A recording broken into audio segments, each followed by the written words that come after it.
कहते थे कि रात होते ही वह कोहरे की तरह गायब हो जाती है और चांद की रोशनी में उसकी आंखें चमक उठती हैं। लेकिन सच्चाई कुछ और ही थी। रूपसा वास्तव में अलग शक्ति के साथ पैदा हुई थी।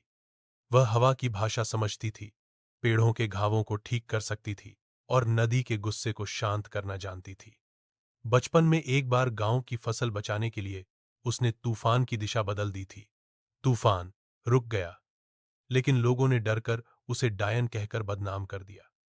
एक रात भयंकर सूखा पड़ा, कुआं सूख गया, खेत फट गए।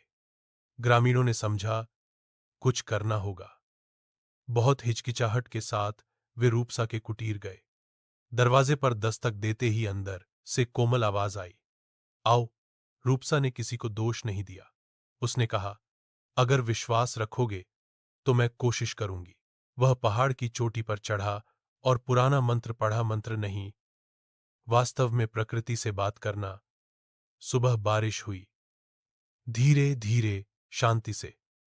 खेत हरे हो गए, कुआं भर गया। ग्रामीणों ने समझा डर अज्ञात से था, चुड़ैल नहीं थी, एक रक्षक था। उस दिन से रूपसा को अब चुड़ैल नहीं कहा जाता था, उसे नीलझरा का प्रहरी कहा जाता था। और रूपसा, वह हंसी, क्योंकि वह जानती थी सबसे शक्तिशाली जादू समझदारी है।